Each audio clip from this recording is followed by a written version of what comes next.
important AI leadership is in today's age of geopolitical competition.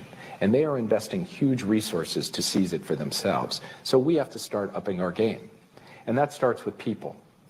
America has to continue to be a magnet for global scientific and tech talent. The framework announced Thursday is designed to ensure the national security agencies can access the latest and most powerful AI while also mitigating its misuse.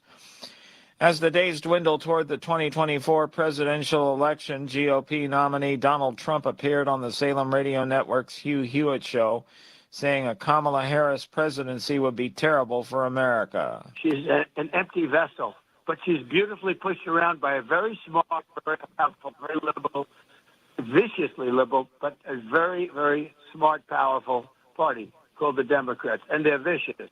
Polls show the presidential race in a dead heat, and both Trump and Vice President Harris are visiting battleground states such as Georgia, Pennsylvania, Arizona, and Michigan today in a final sprint for votes. On Wall Street, the Dow down by 140 points, the Nasdaq rose 138, the S&P advanced 12. More on these stories at townhall.com. Few Progressive's Name Your Price tool, you can easily find coverage options that fit your budget. If only it was that easy to name your baby. How about Jaden? Nope. Okay. Michael? Went to middle school with a glue-eating Michael. Sebastian? Dated one in college. How about Damien? Vampire name. All right. Greg? Not feeling it. Okay. No worries. No worries. Jeffrey? Oh, love that one. Wait, really? No. Find coverage options that fit your budget with Progressive's Name Your Price tool. Get a quote at Progressive.com. Progressive Casualty Insurance Company and affiliates. Price and coverage match limited by state law. Not available in all states. The Pope is dead. From Focus Features comes the electrifying new film, Conclave.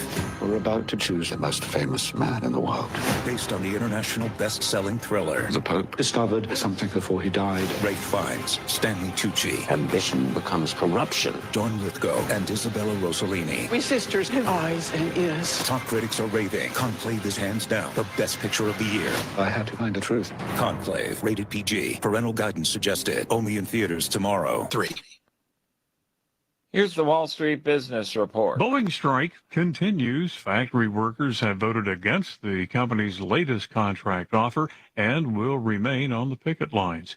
Unions representing 7,000 CVS workers in Southern California reaching a tentative agreement on a contract. Workers went on strike last weekend demanding better pay and affordable health care. Labor Department says applications for jobless claims fell by 15,000 to 227,000 for the week ending October 19th. On Wall Street today, day of mixed trading, with the Dow dropped another 140 down to 42,374. S&P 500 gained 12 at 5809. The Nasdaq was up 138 points at 18,415. For the Wall Street Business Report, I'm Jason Walker. News and analysis at townhall.com. I'm Keith Peters. On Point Weather is made possible by our friends at Palmetto Citizens Federal Credit Union on 107 The Point. Here's tonight's forecast. We are clear and cool this evening with a low temperature of 49. Tomorrow, another beautiful day. Sunshine-filled skies, a high topping out at 81. And for the weekend, 2 stories. Saturday's quite warm and sunny, 85 the high. Much cooler for Sunday with a high of 69 and a 20% chance of our first rain in October. I'm Cal Moss with your On Point local weather. WQXL Columbia, W264DF. From the Bart Fireside Studio, the solution for keeping you warm this winter. This is 107 The Point.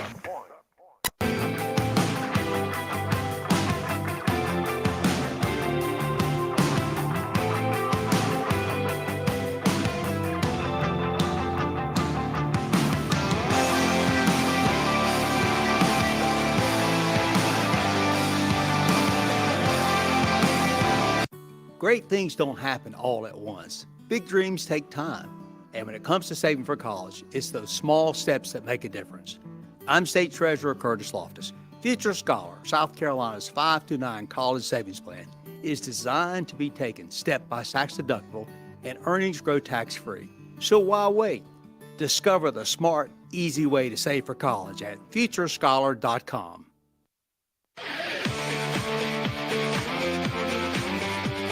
This is Sports Talk with Phil Kornblut and Chris Bergen Sports Talk is heard across the state on radio affiliates of the Sports Talk Media Network and is streaming live on SportsTalkSC.com, as well as Twitter, Facebook, and YouTube.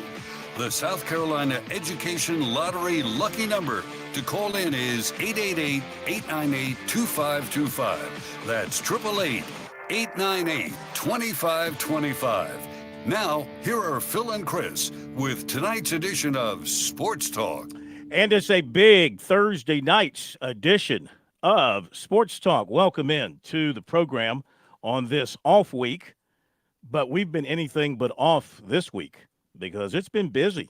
We are jam-packed tonight. Chris Bergen from over at the Berge Palace in Sardis. He's with us. Hello, sir. Hello, sir. How are you? Josh Cohen here at our studios in Columbia, and we're all doing well. Coming up shortly, we'll have Scott Early with us from the South Carolina Athletic Coaches Association. Today, they announced the 5 finalists for Mr. Football in South Carolina. There might not be anything else, Chris, in high school football. It could be, do you call it week 0 or not? Do you use points or not? Do you get into the playoffs or not? Do you add an extra week or 2 weeks or not? Nothing creates the controversy and the blowback than the naming of the finalists for Mr. Football. Because no doubt. Somebody always feels offended when their guy didn't get picked for whatever reason. And so a blue ribbon panel, I mean, the panel that picked these guys, I mean, I don't know their names, but I'm told that they are folks in the football field, folks who know high school football, who watched the tape, who broke down the tape, who discussed it for weeks, if not months, and they decided on these 5 finalists. And it's more than just football that goes into it, of course. Well, and when you have to narrow any list down, I mean, it's the same thing when the Heisman Trophy finalists will be announced. Somebody in college football is going to be upset because they didn't pick my guy. But when you narrow the amount of football players that we have that are seniors in the state of South Carolina that will qualify both academically and also in the community, not to mention on the field, you're going to run into a situation where there's going to be somebody left off. It's just the nature of the beast here. But I don't know that you can argue with the 5 that were announced. I mean, these are outstanding players. I don't know that you can say they didn't deserve to be on there. Now, you can make the argument, and that's probably a fair one, that, well, so-and-so should have been. But I don't think you can say so-and-so should have been to take, say, Malik Clark off. I think the 5 finalists are certainly worthy of being named Mr. Football. Absolutely. And, I mean, if you're going to go by college interests, all 5 of them are major college commitments. Malik Clark, wide receiver, Rock Hill, South Carolina, Marquise Henderson, running back, also safety from BHP to Clemson, Gaffney, offensive lineman, Shedrick Surratt, South Carolina, Will Wilson, Russian Northeast quarterback, NC State, and Cutter Woods, Westside quarterback, USC. So they're all Power 4 recruited players and had many other big-time offers. And they all have the on-field statistics to back it up. And, of course, that's not all. You've got to have the academics. You have to have the community service. You have to be recommended by your teachers and your principal and your coach. All these things have to come into play before the field is narrowed down to these final 5. And the winner will be announced on December 21st at halftime of the Touchstone Energy Cooperatives Bowl in Myrtle Beach. Now, all 5 of these guys will be at the Shrine Bowl, which will be in Spartanburg the same day.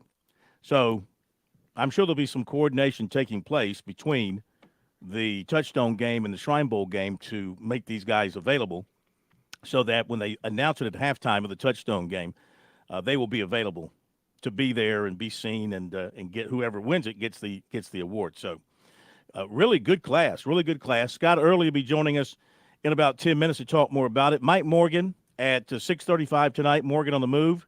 Looking forward to having him with us tonight. Then at 7:05 tonight, we get back into some college football conversation here on Sports Talk. We'll have Maurice Drayton with us, head coach from the Citadel, as they have a game at home against Samford on Saturday.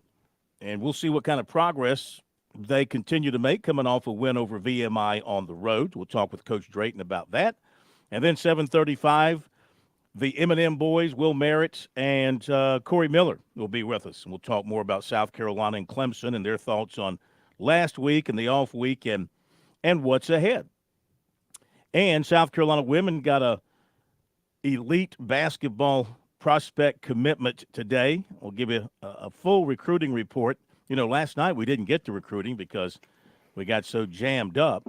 But 6'2", Ayla McDowell from Cypress, Texas, committed to Dawn Staley, her first commitment in the 2025 class. So a big win for her on the recruiting trail there. And today the USC women's basketball team, it was voted by the SEC women's coaches the favorite to win the SEC championship, ahead of Texas, LSU, Oklahoma, really, Alabama. That's your top five. Gamecocks, Texas, LSU, Oklahoma, Alabama. One Gamecock was named to the first team All-SEC preseason, Tahina Paopao. On the second team, Raven Johnson and Malaysia Fulwiley. The preseason player of the year is Madison Booker from Texas. All right, so there you go with some of that. And we got the World Series cranking up tomorrow. We've got NFL football tonight, Vikings and Rams getting at it. And we got some college football tonight, I'm sure. Have to check the schedule. What do we have tonight? Matter of fact, in the Sun Belt up first, you have, I think it's Georgia Southern at Old Dominion. And then at 7:30, I think Pittsburgh and Syracuse. I think that game is tonight. I think in the you're ACC. right. Mm-hmm. I believe that's the other game tonight. That is a huge game in the ACC and one to keep a watch on. Obviously, from a Clemson standpoint, the Tigers will be playing at Pittsburgh in November in what could be a huge game. If Pittsburgh continues to win and Clemson continues to win, I mean, that could be the game and Miami continues to win and SMU continues to win. I mean, two out of that group probably going to meet for the ACC championship because right now those are the ones that are unbeaten in ACC play. Clemson, Miami, SMU, and Pitt. And SMU plays at Duke on Saturday. And that should be a pretty big game there in Durham, 8 o'clock kickoff on the ACC network. Tonight, you mentioned Syracuse playing at Pitt, 7:30 on ESPN. And Syracuse is not a bad team either. Syracuse is 2-1, 5-1. They've got the transfer quarterback from Ohio State who's come in and made a big difference for them. Pitt's got a transfer quarterback. Miami's got a transfer quarterback. I think SMU has a transfer quarterback. Okay. Did I say Duke has a transfer quarterback? Syracuse has a transfer quarterback. Georgia Tech has a transfer quarterback. One team in that list does not have a transfer quarterback because, as Dabo Swinney would say, my portal is in my locker room. That's exactly right. His recruiting. But if you're Clemson, speaking of Dabo Swinney, you're pulling for Pittsburgh, aren't you? I mean, you need Pittsburgh to stay undefeated until you face them, because that would be a quality win that can get a lot of the national narrative off your back about where you hadn't beaten anybody worth a darn. Yeah. So you need Pittsburgh, I think, to continue to win. Well, yes, but then again, if they take a loss, that means they've got a loss in the league, and I mean that's one less team you've got to kind of jump over. True, but yeah, you're assuming you're taking the idea that you're going to beat Pittsburgh when you get there. So even that will be their one loss. That Clemson has in. But I see your point. Yeah. I mean, you don't want to sit in a tiebreaker situation where you get 3 or 4 teams that may have one loss and try and figure out who's going to go. Right. So I hear what you're saying. I mean, that would make a win over Pittsburgh look all that much better, and kind of offset to some degree that loss to Georgia way back in August, which has, pretty much been forgotten. I think the Tigers have done enough good things since then to kind of wipe that slate clean, though it always comes up, and it's going to come up until they really beat somebody who is ranked and somebody who looks like a contender. And they've got that chance coming up with the games on their schedule, in particular that Pittsburgh game. Louisville was ranked. Are they still ranked or they dropped out after losing last week? I have to double check on that. Don't remember if they're still in the rankings or not. 4 ACC teams ranked. No, they're not. It's Miami 6, Clemson 9, Pitt 19, and SMU 22. So Clemson doesn't play any of those except Pittsburgh in the regular season. Mm-hmm. They have really caught the break with the schedule There's no this doubt. year. They have it really caught really... the break with the schedule this year. So, yeah, take care of your business, and you won't have anybody to answer to or anything to worry about. You'll go to the ACC championship game. At this point, you'd have to say to play Miami. Miami hosting Florida State, and you know they're going to be looking to put up a whooping on Florida State, and they probably will.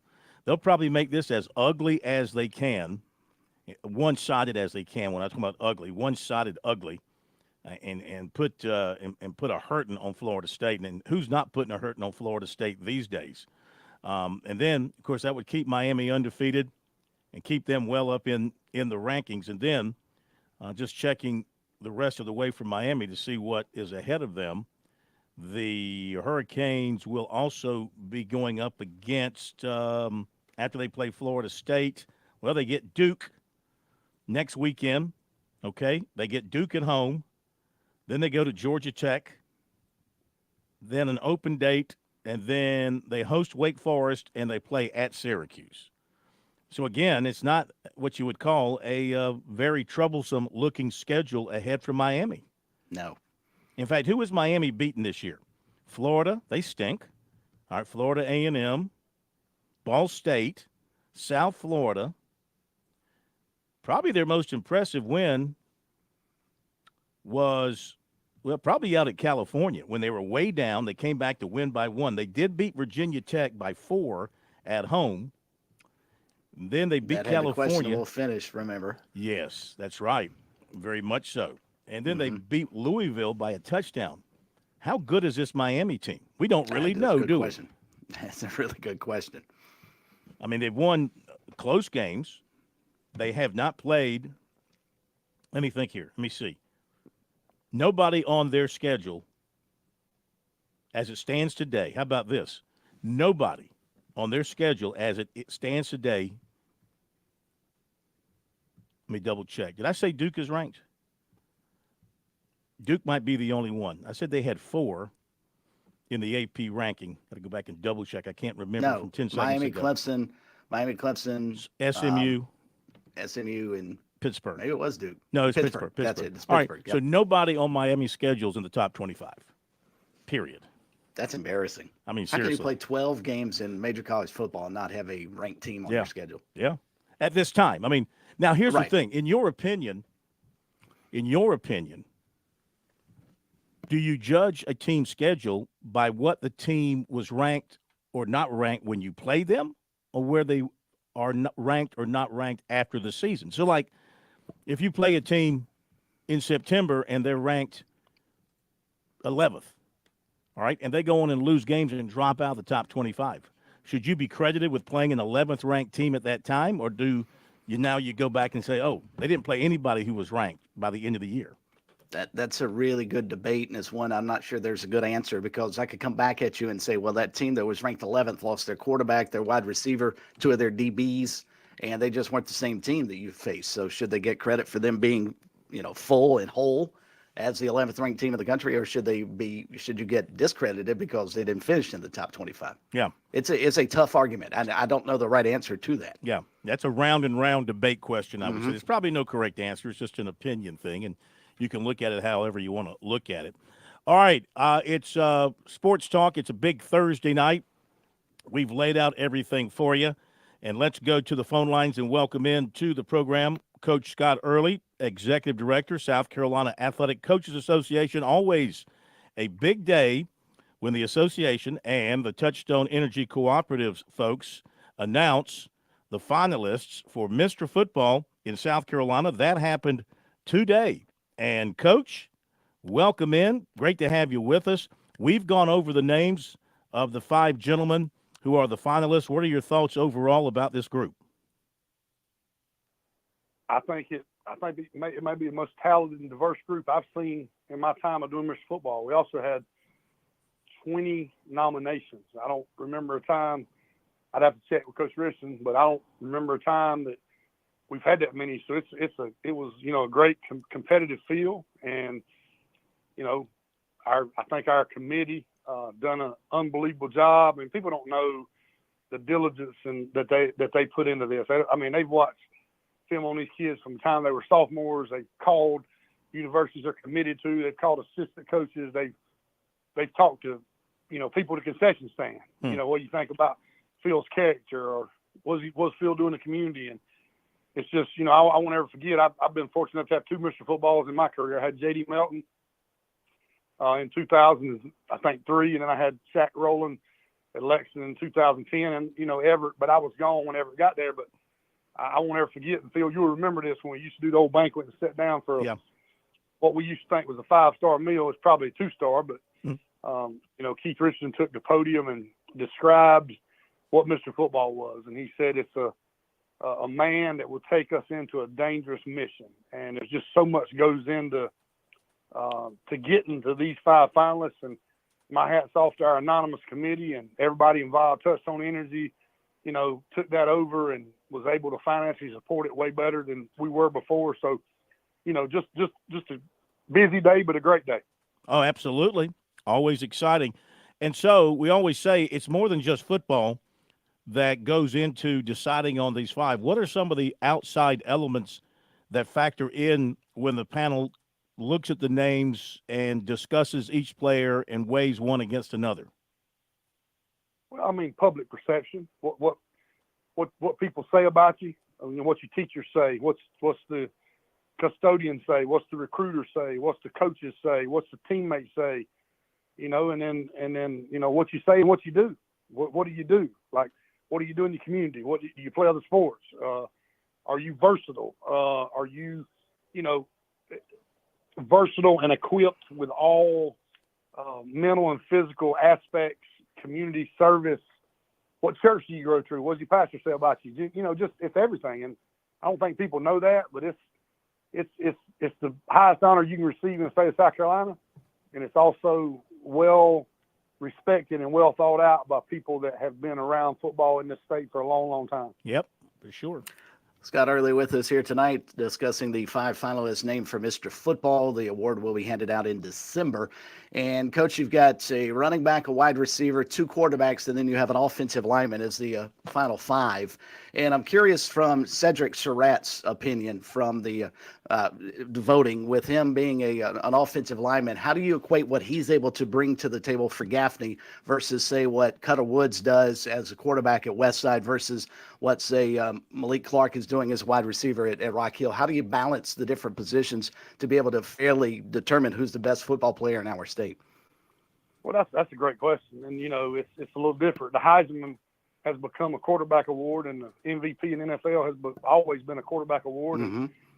And if you look back at our history, and especially in the last year, we've had a defensive lineman, we've had an offensive lineman, we've had a running back, we've had a quarterback. And, I'll be honest with you, I've watched him play twice, Cedric, and he is elite in his world, as offensive lineman goes. I'm gonna tell you, South Carolina and Clemson, they got some really good players, but he is an unbelievable collegiate, offensive lineman right now as a senior in high school, in my opinion. So that I thought that the committee made a great choice with having him as a finalist. Well, you had a offensive lineman win it last year, right? Josiah Thompson. Yep, that's correct. If my memory is right, which is seldom is these days. Before, I think we had the D lineman from Camden. Had a D lineman. That's right. That's right. Yeah, yeah. You look at the entire package, and that's great that you reward guys who play other positions and strictly quarterback or the skill positions. What is your plan because of the unique situation this year of the Touchstone Energy Cooperatives Bowl and the Shrine Bowl being on the same day? And within kickoff about 2 hours of one another, I believe. If the Shrine Bowl is still kicking off at 2, maybe you can update us on that. What's your plan for having the announcement and having those players available, because they'll all be in Spartanburg with the Shrine Bowl? Well, Phil, I was hoping that after this interview, since you've been with me in this game for so long, we could talk about that. But I look back at what we did in 2016. The Shrine Bowl has always been great to work with. And, you remember back in 2016, we sort of they sort of stopped their game, and there was some interviews done up there, and they got them back to you, and we had the video boards kindly synced, and hopefully we can do that again. But the chairs and the footballs and the finalists and the trophies will be in Myrtle Beach. So hopefully we can put something together like we did in 2016, or maybe even better. Yeah. All right. And I'm gonna talk to the Shrine Bowl folks tomorrow about that and see if we can, come up with something really creative to honor both games and the joint effort of both games, and the fact that Mr. Football was announced at halftime of the Touchstone Energy Bowl. Mainly because we have an unbelievable sponsor in Touchstone Energy. Sure. And, I said this earlier, too, in talking about it. There's a lot of controversies in high school football in a season. I'm not sure that anything brings out the emotion in people than when this announcement comes out of the 5 finalists, because there's always people out there who have their feelings hurt because their guy from their school or their region or their area was not selected for the 5. I mean, you got to have a limit, and 5 is the limit, and you have to have a subjective approach to it because it is a committee making a decision, and they have to go over the data and make the best decisions that they think are in the best interest of the award. Well, actually, just one correction on that. There's not a limit. It's the committee's charge is to pick the best 3, 4, 5, 6, however many that year. But the way the committee works is, where's the break at? Like, when you add up the votes and you put them in the mathematical system, where's the largest break at? So let's say, number 5 had 32 votes, and then number 6 didn't have but 16. So that would be the biggest break. So, again, people don't know what goes into this, but our committee does a great job, and I think they did a great job this year. And what was the first part of that question? Because you asked sort of a two-part deal. Well, I was just talking about this particular announcement seems to create more controversy than anything else in the high school season. It's the most scrutinized thing in my office every year. I mean, it's the most talked about, tweeted about, posted about, talked about thing that we do in my office. And we're, obviously over 269 high schools and sports from 7th to 12th grade all over the state of South Carolina. And this is I kind of look forward to this day and embrace this day, but also in some ways dread it because, there's, how the world's changed a little bit, and, everybody gets a trophy and these kind of things and pay to play with all the stuff that goes on that didn't used to go on. Obviously we have some young people out there in the media or, in other walks of life that want to, criticize or scrutinize that decision, and that's fair. They have every right to do so. But Mr. Football is the highest honor you can receive. It's the equivalent of the Heisman Trophy in this state, and there's a lot of work goes into making the right choices, doing the right thing, not the most popular thing. And we don't choose candidates off of how many miles an hour they run on Catapult or how many stars they have. We choose it off of film and what they've done in their school, their community, their church, how good a leader they've been, how good a student they've been. And we look for a person that could take us on a dangerous mission. So, yeah. Good stuff. Coach, as always, we appreciate it. Congratulations. Another great slate of finalists for Mr. Football. Can't wait for the announcement during halftime of our broadcast of the ball game December 21st. And we'll talk to you tomorrow night during High School Scoreboard. Look forward to it. Thanks, Coach. Yes, sir. Thank you for what you always do for high school football and high school athletics. Thank you very much. Thank you. Coach Scott Early, South Carolina Athletic Coaches Association. Mike Morgan, early tonight. Mike Morgan on the move, coming up after the break. On Point Weather is made possible by our friends at Palmetto Citizens Federal Credit Union on 107 The Point. Here's tonight's forecast. We are clear and cool this evening with a low temperature of 49. Tomorrow, another beautiful day. Sunshine-filled skies, a high topping out at 81. And for the weekend, 2 stories. Saturday's quite warm and sunny, 85 the high. Much cooler for Sunday with a high of 69 and a 20% chance of our first rain in October. I'm Cal Moss with your On Point local weather. The hunting season is here. Whether you hunt in the woods or near the water, Palmetto State Armory has you covered with everything you need for the season. PSA has a complete inventory of AR-style rifles, bolt-action rifles, shotguns, ammunition, outdoor apparel, decoys, and more from all of your favorite brands. Visit PalmettoStateArmory.com to find the store nearest you. Palmetto State Armory, American made for life. With SRN News, I'm Keith Peters reporting a judge has permanently blocked enforcement of Ohio's ban on virtually all abortions. Hamilton County Judge Christian Jenkins on Thursday cited voters' approval last November of Issue 1, which created a constitutional right to an abortion. He said Republican Attorney General Dave Yost evidently missed the memo. Prosecutors are recommending that Eric and Lyle Menendez be resentenced for the 1989 killings of their parents in Beverly Hills. Los Angeles County District Attorney George Gascon announced during a Thursday news conference that his office would recommend the brothers be sentenced to 50 years to life. But he says their ages at the time of the mean they will be eligible for parole immediately.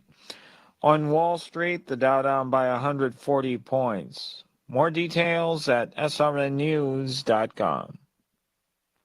You understand the impact. I sure like to brag about good local businesses. Franklin Plumbing and Drain Cleaning is a great local biz. Josh and his team stress customer service as their top priority. Franklin Plumbing and Drain Cleaning came out to my house. I had a toilet that wasn't working right, a garbage disposal that died. They came out right on time, told me everything they were going to do, and explained the price of each repair before even bringing in the tools. I knew exactly what I was getting and exactly what it would cost. Their prices are fair. Their team is courteous and professional. Plus, they did a great job fixing what needed fixing in my home. I am very careful about making any recommendations, and I'm thrilled and confident to suggest you call Franklin Plumbing and Drain Cleaning for any plumbing needs. If it's a repair or to replace something, if it's that tankless water heater that you've always wanted to give you that endless hot water and save you some money. They unclog drain and sewer lines and so much more. Online, you'll find them at franklinplumbing.sc.com or just give Josh and those great folks a phone call, 799-2222. That's 799-2222, and tell them you heard about them from here at The Point. Dave Ramsey here. Do you want your money to work for you rather than you working for your money? Go see my friends at Palmetto Citizens Federal Credit Union. They're not a mega bank and have been serving the Midlands since 1936, offering good old-fashioned customer service and free services. They'll look out for your financial well-being. With 14 locations, check them out today at palmettocitizens.org. Federally insured by the NCUA. Questions about Medicare? I'm Joel Lurie, and at Lurie Life and Health, we can help you find the plan that meets your needs and budget. The Medicare annual enrollment period is from October 15th to December 7th. Why use an out-of-state call center when you can work with a local agency? Lurie Life and Health. We're local, independent, and can help you over the phone or in our office. And our service is at no cost to you. Call Lurie Life and Health in Columbia, 803-256-2067. Hey y'all, my name's Ted from Flight Deck Restaurant. It is football at Flight Deck. We're thrilled about football season. Of course, when you're watching ball, there's nothing better than wings and ice cold adult beverages. We here at Flight Deck are offering some of the most delicious meaty wings that you'll ever wrap your lips around. Flight Deck Restaurant's got hot flamethrower wings, barbecue wings, teriyaki wings, honey mustard wings. Flight Deck will be featuring Carolina and Clemson football on all the TVs all the time. So come see some great football, enjoy great wings, and sip some ice cold adult beverages. Flight Deck Restaurant in Lexington. Thanks y'all and God bless. Hun, did you see the power bill? I feel like we're trying to cool the outside with these old original windows from the house. Yeah, they are old. They let the cool air out and the hot air in. Plus, they're really ugly. I think it's time we finally get those new windows. I think we need to call Redbird Windows and Doors. Oh yeah, think of the Miller's house up the street. I got their card when I was talking to the Millers. Here it is, Redbird Windows and Doors, 727-061. Oh, and let's look at their website too, redbirdwindows.com. Give me that number again, please. 727-0561.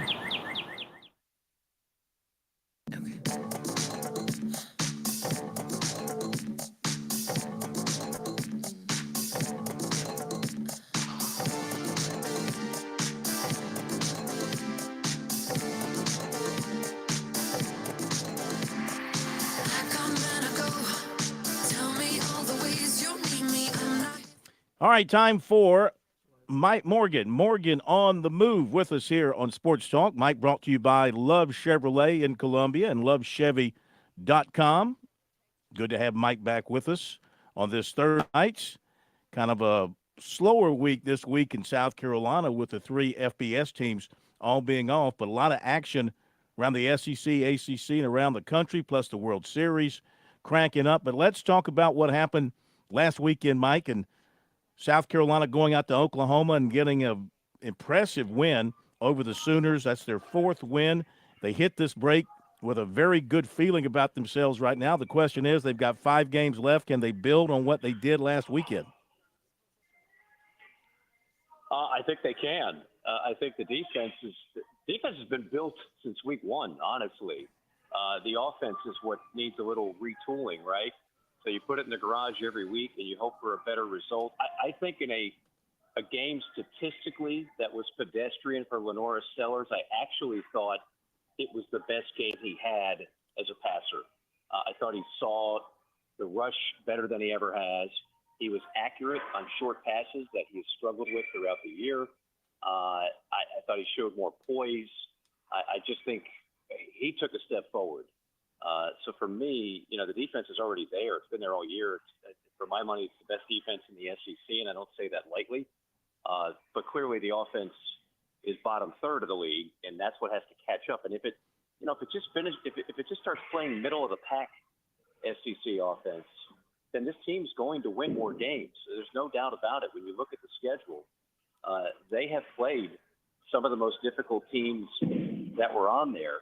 And I'm not saying that this is going to be a cakewalk. A&M challenged, Missouri challenged, Clemson obviously challenged. But there's certainly games that I think they should be in every one of them and should win a couple. You look at that offense, and like it was pointed out last night by Steve Tannehill, Rocket Sanders is averaging like 13 carries a game, and he's a tremendous player. He's healthy now. I think you've got to give him more work, but to give a running back more work, you've got to have the ball longer for longer drives. You got to have an offensive line that's opening up some room for him.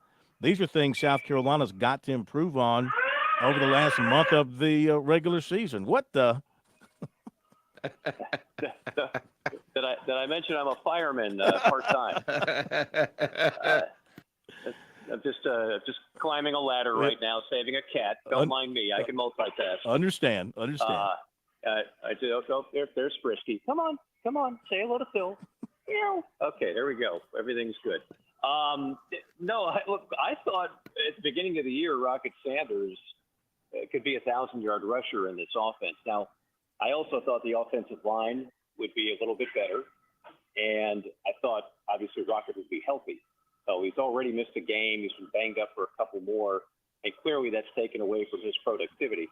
But maybe the best stuff from Rocket is still ahead of us. And even still, the way to keep those drives alive that you're talking about, not too many drives against this level of competition. Another cat. Another cat up in a tree. I'm telling you.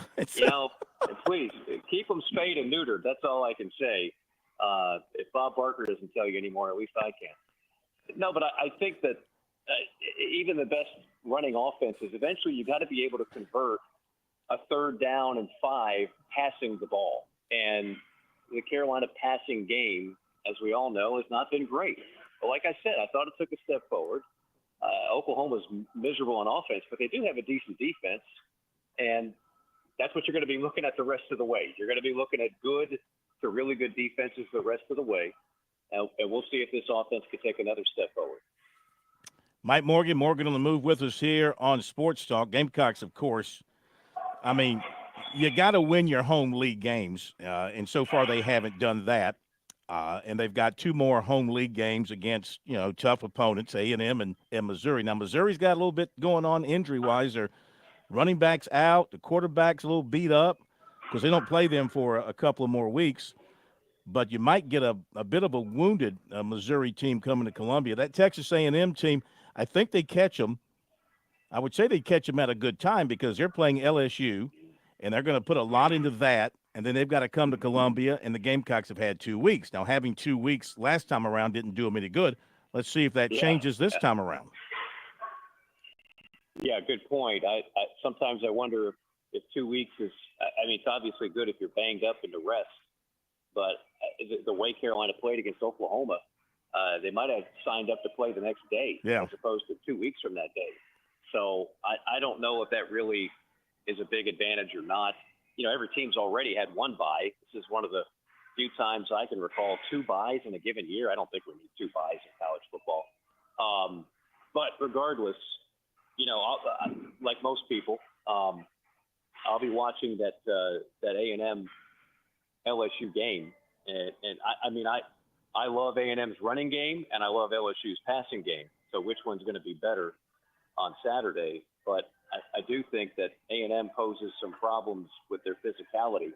I think Carolina's defense can play with anybody, but offensively, what are they going to do against an A&M defense that has one of the best pass rushers in the country?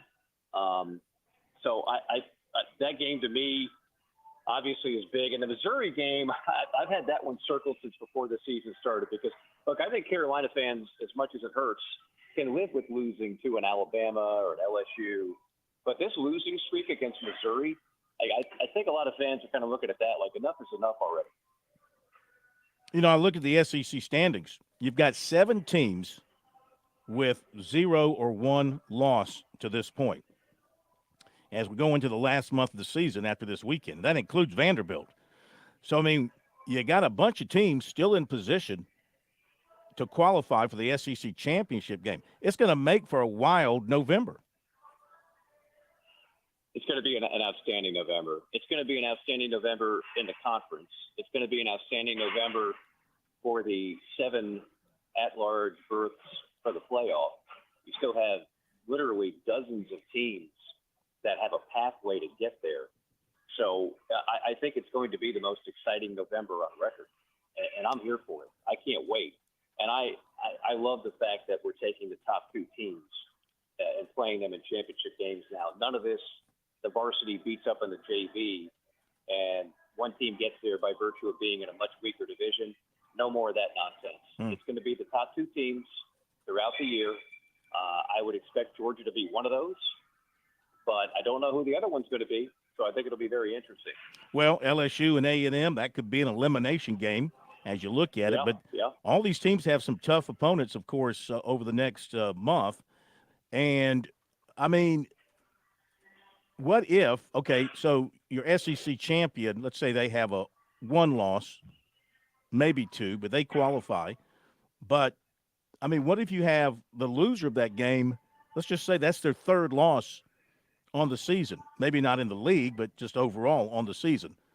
So should a 3-loss SEC runner-up still be considered qualified for the national playoff?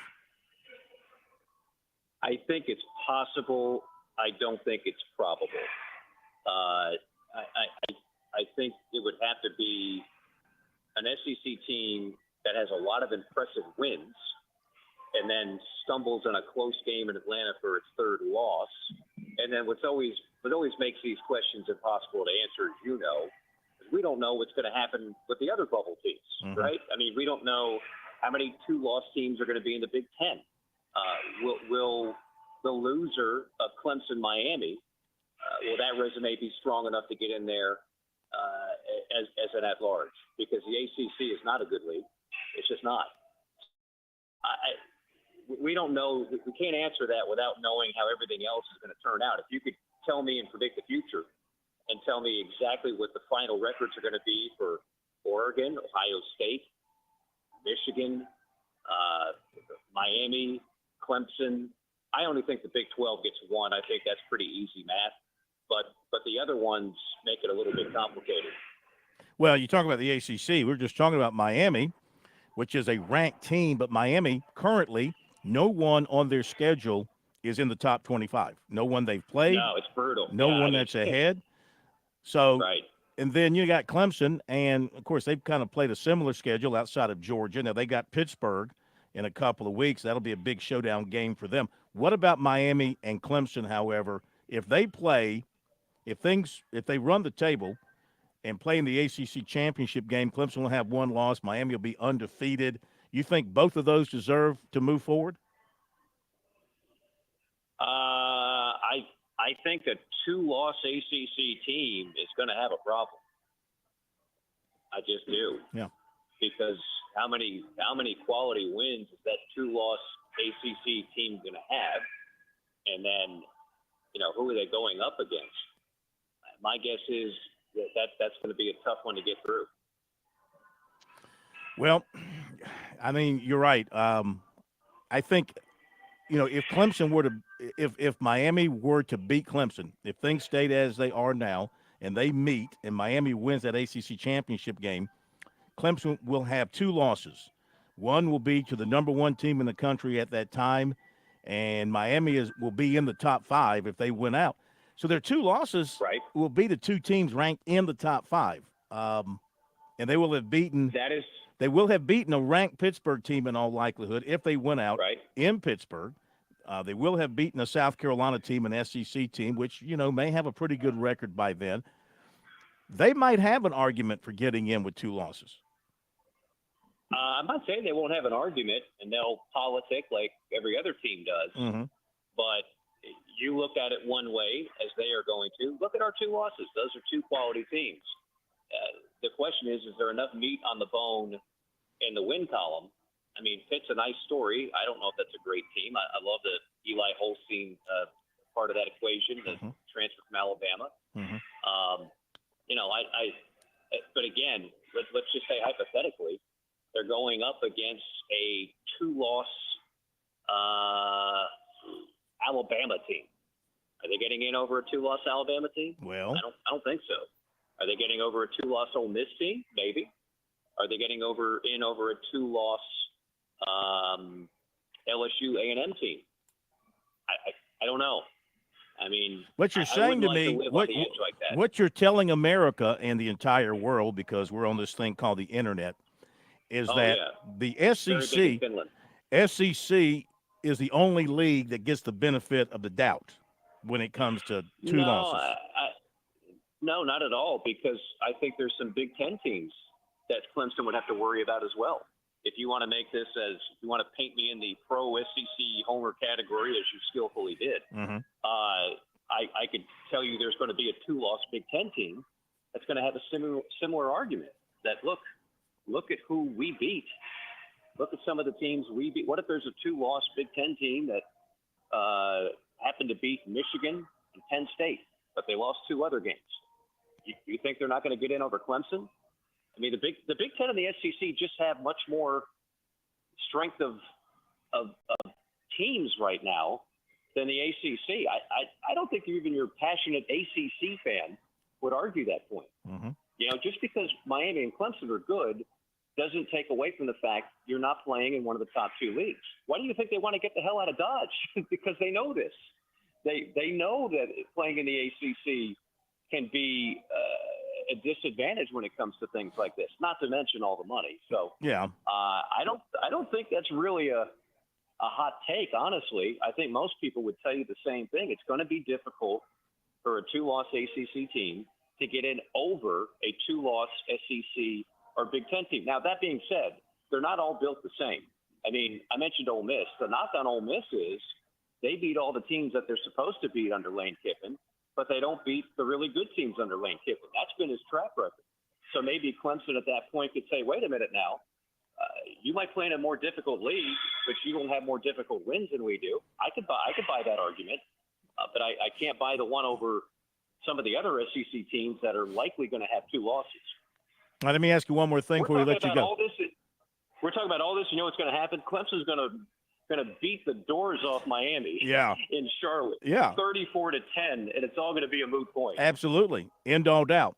Last thing, let's flash back to the Tennessee-Georgia game last weekend and what happened there with the officials changing the call and Kirby Smart coming out and saying that precedent had been set, that they changed the call because of the fans throwing debris. I mean, Texas and Georgia. Orange in my head.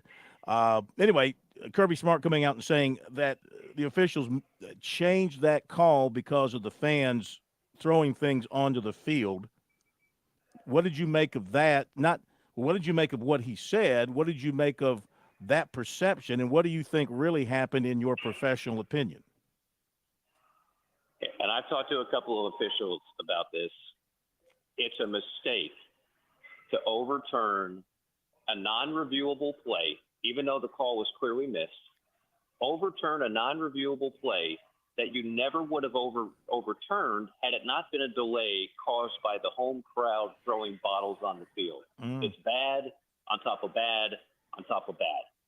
So I guarantee you some people got grilled over that, and I'd be shocked if it happened again in that manner. So the delay gave the officials the opportunity to come together and discuss, and then the official picks up the flag because he said, I got the call wrong. Correct. I mean, this is not like baseball where it's a bang-bang play at third, and because baseball, the nature of the sport is nobody's in a hurry to do anything, the umpires huddle around, and the first base umpire, or maybe in this case the second base umpire, home plate umpire, whoever, says, you know what, Charlie, I got to be honest with you, man, you botched that. I think I got to overturn you. Hey, that's okay. We're all here to get it right. Okay, let's do it. He's actually say, that's not what this is. If there's not a delay caused by the fans throwing items on the field, the officials don't huddle and talk about the call. They don't do that. The extra, it wasn't a touchdown, it wasn't a big six, but the Texas offense is on the field, and they're about to snap the ball, and there's nothing Kirby Smart can do about it because it's not a reviewable play. So Kirby has every right to be incensed by the way that went down. Now, Georgia wins the game anyway, so we're not going to be talking about it a month from now. Yeah. But holy smokes, if somehow Texas won that game by a field goal, we'd be replaying that play and talking about it for the rest of the year. No question. No question. It'd be one of the biggest plays of the season. Okay, Mike, enjoyed it as always. Take care of your kitties. Make sure they have their vaccinations. And, change that litter every couple of days because it will build up. Yeah. Now, for the record, I don't own a cat. I'm a dog lover, but that doesn't mean I won't save a cat from a burning building. Because unlike you, Phil, How is I care Baxter? about humanity. How is Baxter these days? Baxter died about a year ago, but thank you for asking. I'm sorry. I think we went down this road, but every time you say it, it hurts a little bit less. So it's like an exercise in therapy. So thank you for that. So you want to talk about my grandmother? She passed away a few years ago. Speaking of, I'll leave you with this. The oldest person in America, well, no longer is the oldest living person in America. She died today in Houston at the age of 115. But by her side when she died was her 96-year-old daughter. When I heard that story, I was amazed by the 115, but the fact that she has a daughter who is 96. Yeah. And still living, and a grandchild who's 69. I mean, that's some good genes there, brother. And probably like you, they probably ate cheeseburgers every night and didn't run 3 miles in their life. That's you know right. what? Genetics sometimes are in your favor. You got that right. Well, look at your genetics. I mean, you're a handsome guy. Obviously, the Morgan family has some very handsome genes running through the bloodstream. Well, I tell you, my father's side, they live really long, and I can't explain it because they all smoke and drink. They don't exercise. I do all these things. I'll probably die 30 years before they do. But, sometimes you can't fight Mother Nature no matter how hard you try. You got that right. Okay, brother, talk to you next week. Thanks, Mike. Thank you, Phil. And just remember, we all love to love, and we love to love Chevy over there in Harveston and Columbia. Get yourself a good deal on a car, home of the $1,000 low price guarantee. Love Chevy, lovechevy.com. Well put. Thank you very much. Be well. Mike Morgan, catnapper, and salesman galore. We'll be back after the break.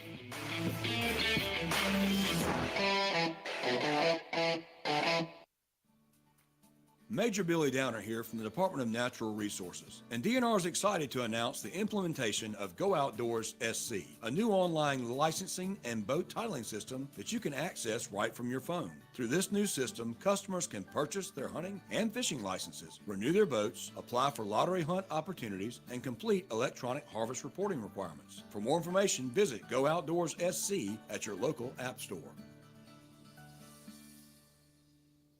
Some insurance carriers are based in their state or have an online presence. Not at Farm Bureau Insurance. They're a local South Carolina company that believes commitment comes with a handshake. Become part of the Farm Bureau Insurance family today by calling Buddy Bridges at 864-984-0413 or stop by the Upstate office at 726 East Main Street in Lawrence.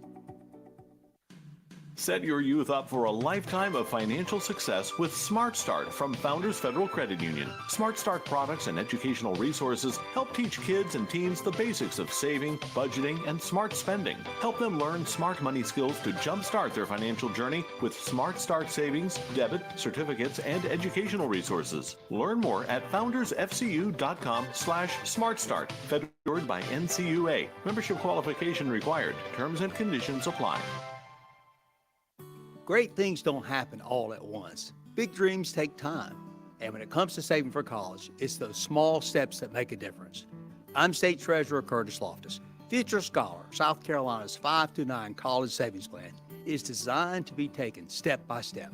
You can start with any amount, contributions are tax deductible, and earnings grow tax-free. So why wait?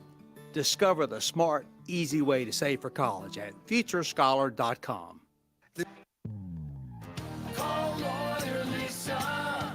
Experience the difference with Lawyer Lisa. Hi, I'm Lisa Hosteller Brown. Did you know it's possible to avoid probate court after you die, regardless of what you own? Why put your loved ones through a long, stressful public process when there are better options for your family? Visit lawyerlisa.com to see how we can help. Call Lawyer Lisa. Experience the difference with Lawyer Lisa. 7511 St. Andrews Road, Irmo, South Carolina.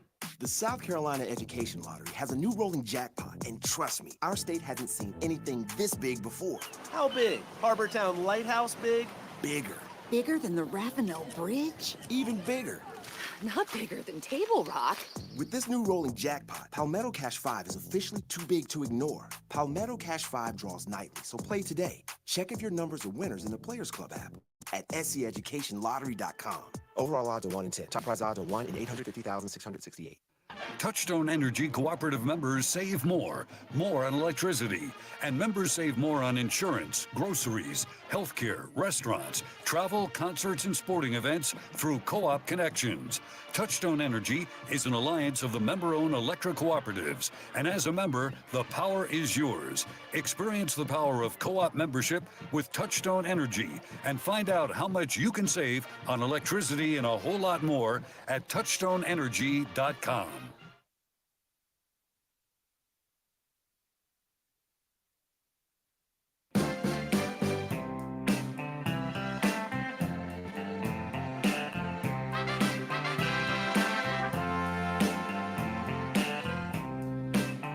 All right, thanks again to Mike Morgan. What'd you think of what he had to say? I thought he was fantastic, as always. I was disappointed we didn't have enough time to get his pick for the World Series. Oh, yeah. It would have been fun talking a little baseball with him. But stuff he had to say, especially about Clemson. I mean, a 2-loss Clemson team, which would be losses at this point to Georgia and Miami in the championship game, we presume. Mm-hmm. I think he's probably right. I'm not sure they get in. They're going to have an awfully difficult time. The losses are really good teams, but they're losses, and they're not going to have many quality wins to back up the two big losses.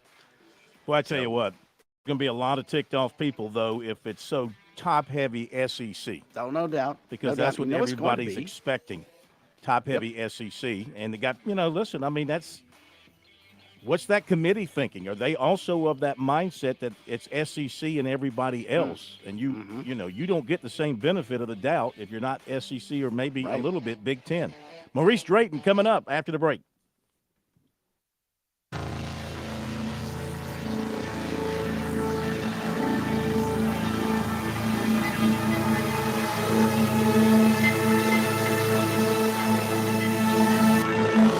WQXL Columbia, W264DF. From the Bart Fireside Studio, the solution for keeping you warm winter. This is 107 The Point.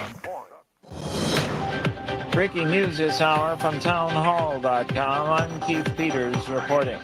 In the wake of Listeria and E. coli outbreaks, is the country's food supply safe? From Boar's Head deli meat and waffles to McDonald's Quarter Pounders. This year's illness outbreaks and food recalls may have Americans wondering whether there are new risks in the food supply. Donald Schaffner is a food science expert at Rutgers University. They see this listeria outbreak. There was a listeria waffle recall.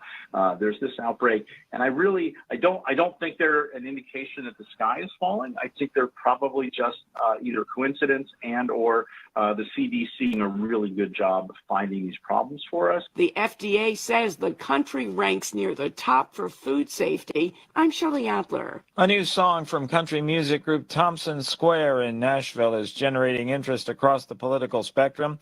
It's a patriotic anthem with the title Make America Great Again. Singer-songwriter Kiefer Thompson says he's not a political person at heart, but with everything at stake in the November 5th election, he felt he could no longer sit on the sidelines. I've always been told, hey, you're going to alienate a lot of your audience if you do something like that, if you speak up, if you speak your mind and tell the world your opinions. At this point, man, I just can't live with myself. I can't look at my 8-year-old son, who's very patriotic. We live in the greatest nation. I love this. I think we live in the greatest country in the world. And even at its worst, it's still better than being somewhere else. The video version of Make America Great Again can be seen on YouTube, and the song itself is now up everywhere music downloads are available. On Wall Street, a mixed day as the Dow was down by 140 points. The Nasdaq rose 138, with the S&P 500 index advancing by 12 points. More on these stories at townhall.com. Anyone with everyday aches and pains, I've got a question. What are you missing out on? Probably a lot. So let me tell you about Relief Factor. Relief Factor is a drug-free daily supplement that helps your body fight pain naturally. It doesn't just mask, it helps reduce or even eliminate it. In about 3 weeks, you'll discover what it's like to feel better. Go to relieffactor.com or call 1-800-4RELIEF and save on your first order. That's 1-800-4RELIEF. The Pope is dead. From Focus Features comes the electrifying new film, Conclave. We're about to choose the most famous man in the world. Based on the international best-selling thriller. The Pope discovered something before he died. Ralph Fiennes, Stanley Tucci. Ambition becomes corruption. Dawn Lithgow and Isabella Rossellini. We sisters have eyes and ears. Top critics are raving. Conclave is hands down the best picture of the year. I had to find the truth. Conclave, rated PG. Parental guidance suggested. Only in theaters tomorrow. The average mortgage rate has risen again to its highest level in nearly 3 months. Mortgage buyer Freddie Mac says the average rate on a 30-year mortgage rose this week to 6.54%. After climbing 4 weeks in a row, it's now at the highest level in nearly 3 months. Just last month, the average rate had been at a 2-year low of 6.08%. Mortgage rates are influenced by several factors, including the yield on U.S. 10-year Treasury bonds, which lenders use as a guide to pricing home loans. Bond yields have risen in recent weeks, following hotter-than-expected economic data. I'm Alex Vega. A U.S. district judge ruled in favor of the Federal Trade Commission's antitrust case against Tapestry and Capri Holdings, and it's halted the merger of the two luxury fashion companies. The judge noted the two companies are close competitors and that the merger would result in the loss of head-to-head competition. News and analysis at townhall.com. I'm Keith Peters. On Point Weather is made possible by our friends at Palmetto Citizens Federal Credit Union on 107 The Point. Here's tonight's forecast. We are clear and cool this evening with a low temperature of 49. Tomorrow, another beautiful day. Sunshine-filled skies, a high topping out at 81. And for the weekend, 2 stories. Saturday's quite warm and sunny, 85 the high. Much cooler for Sunday with a high of 69 and a 20% chance of our first rain in October. I'm Cal Moss with your On Point local weather. WQXL, W264DM. From the Bart Fireside Studio, the solution for keeping you warm this winter. This is 107 The Point.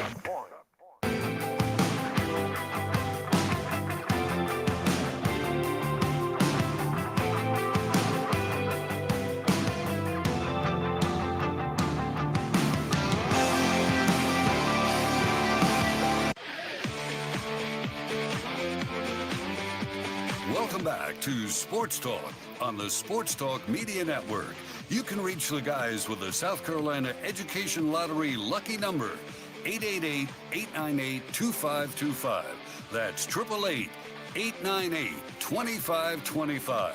Now to Phil and Chris with a second hour of Sports Talk on the Sports Talk Media Network. Okay, welcome back, everybody. Good to have you with us. Big Thursday night on Sports Talk across South Carolina. Hope you're enjoying the evening. We appreciate you being with us. Couple of quick notes. Then Citadel coach Maurice Drayton is going to join us. Missouri quarterback Brady Cook considered doubtful for Alabama. So, I mean, that makes Missouri doubtful for winning that game, I would say.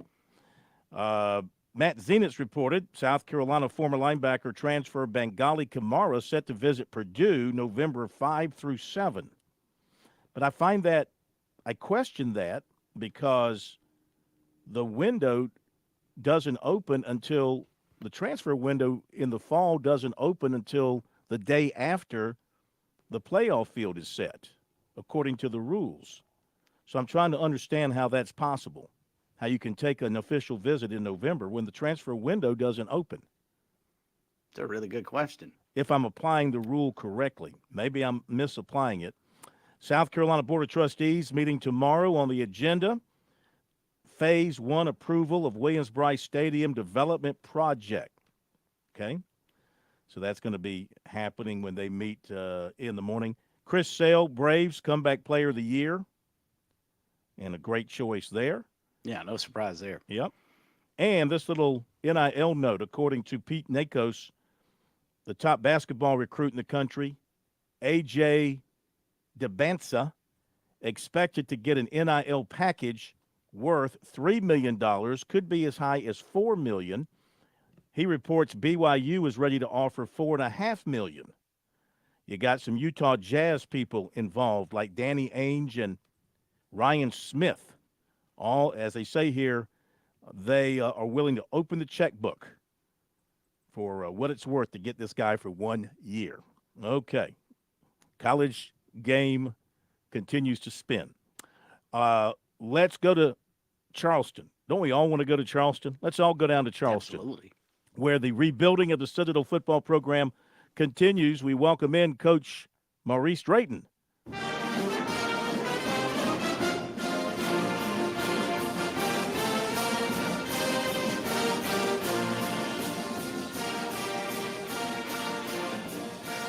All right, Coach. Great to have you with us tonight on Sports Talk. How you doing? Hey, Phil. How you doing? We're doing great. Appreciate you being with us tonight. Congratulations on that win. I mean, beating VMI, folks might say, what's the big deal? For Citadel, beating VMI, especially on the road, that's a heck of a big deal. Absolutely. You throw the records out anytime we play. It was a big, big win for us. You have people who might not necessarily be sports people that are affiliated with the two institutions. They're paying attention to that game. That's the one game that, they want to see us win, those military types. And I tell you what, I'm glad we were able to get it done and get it done for them, get it done for our team, get it done for our institution. And let's see if this thing can springboard into another win this weekend. Well, I'll tell you what, you're 3-5, 1-4 in the league. So record-wise, making a heck of a jump from where you were last year, and you've been competitive. I'd have to say, look, last year you'd admit you weren't all that competitive, so you're taking that next step. How do you feel about where you are in this season with 4 games to go? Yeah, well, we're never satisfied, and we left a lot of meat on the bone. You're absolutely right. We were only in 2 games a year ago. This year, we have been in every single game that we've played.